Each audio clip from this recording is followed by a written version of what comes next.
कभी सोचा है कि हमारे जो सपने हैं वो आखिर आते कहाँ से हैं और उन्हें पूरा करने का मतलब क्या होता है? आज हम एक ऐसी कहानी के पीछे छिपी फिलॉसफी को समझेंगे जिसने दुनिया भर में लाखों लोगों को अपनी किस्मत, अपनी नियति को खोजने के लिए इंस्पायर किया है। तो चलिए शुरू करते हैं। हम सभी के दिल में ना कोई एक सपना होता है, एक ऐसी ख्वाहिश जिसे हम पूरा करना चाहते हैं।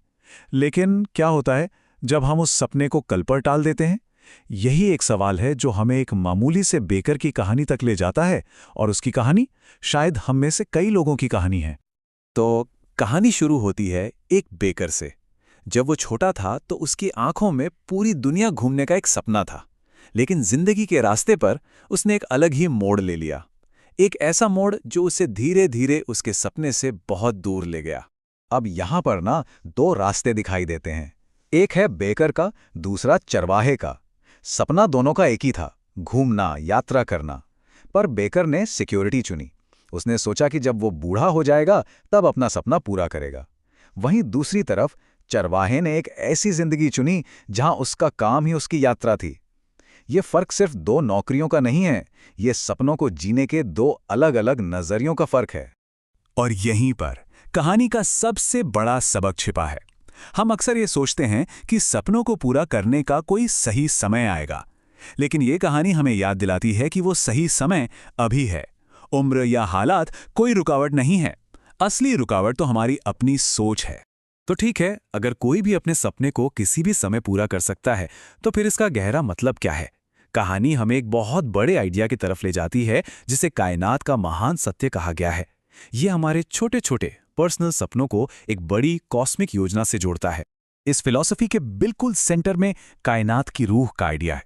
इसे एक ऐसी एनर्जी के तौर पर सोचिए जो हम सबको आपस में जोड़ती है। हमारा हर एहसास, चाहे वो खुशी हो या गम, इस एनर्जी को और बढ़ाता है, उसे पोषित करता है। तो इसका क्या मतलब हुआ? इसका मतलब यह है कि हमारी जो सबसे गहरी इच्छाएं हैं वो सिर्फ हमारी अपनी नहीं है, वो उस बड़ी कॉस्मिक एनर्जी से पैदा होती हैं। इसीलिए अपने सपने को पूरा करना सिर्फ कोई पर्सनल एम्बिशन नहीं है, बल्कि एक मिशन है, एक जिम्मेदारी है। और ये बात हमें एक बिल्कुल ही नए और क्रांतिकारी विचार की तरफ ले जाती है। देखिए, समाज हमें कई जिम्मेदारियां सिखाता है, लेकिन ये कहानी कहती है कि हमारी सबसे बड़ी और असल में एकमात्र असली जिम्मेदारी अपनी नियति को, अपने उस सपने को पूरा करना है। तो फिर ये नियति आखिर है क्या? ये कोई बहुत बड़ी या कॉम्प्लेक्स चीज नहीं होनी चाहिए। ये कुछ भी हो सकता है। दुनिया घूमने की इच्छा, किसी से सच्चा प्यार करना, या फिर किसी छुपे हुए खजाने को खोजना। कोई भी सपना छोटा या बड़ा नहीं होता, क्योंकि हर सच्चा सपना उसी एक कॉस्मिक एनर्जी से जन्म लेता है। ये जो लाइन है ये इस पूरी फिलॉसफी का दिल है।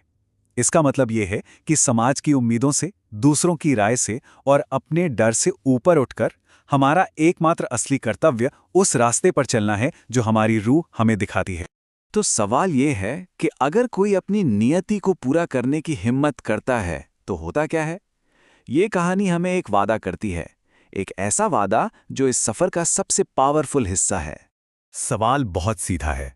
जब कोई किसी चीज को पूरे दिल से चाहता है तो क्या होता है? ये सवाल अपने आप में ही एक उम्मीद जगाता है।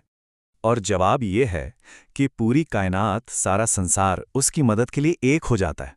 ये सिर्फ एक खूबसूरत ख्याल नहीं है, ये एक वादा है कि जब हम अपने सच्चे रास्ते पर चलते हैं तो हम अकेले नहीं होते।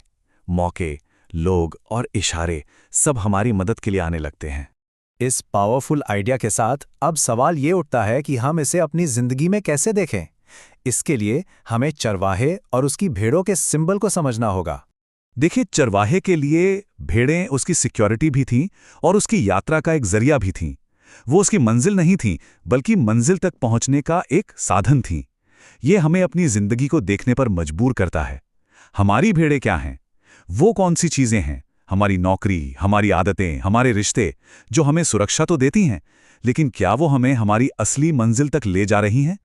और आखिर में ये सवाल हम सबके लिए है, क्या हम बेकर की तरह अपनी सिक्योरिटी में बंधे हैं, अपने सपने को कल पर टाल रहे हैं, या हम चरवाहे की तरह अपने आज को ही अपनी यात्रा बना सकते हैं?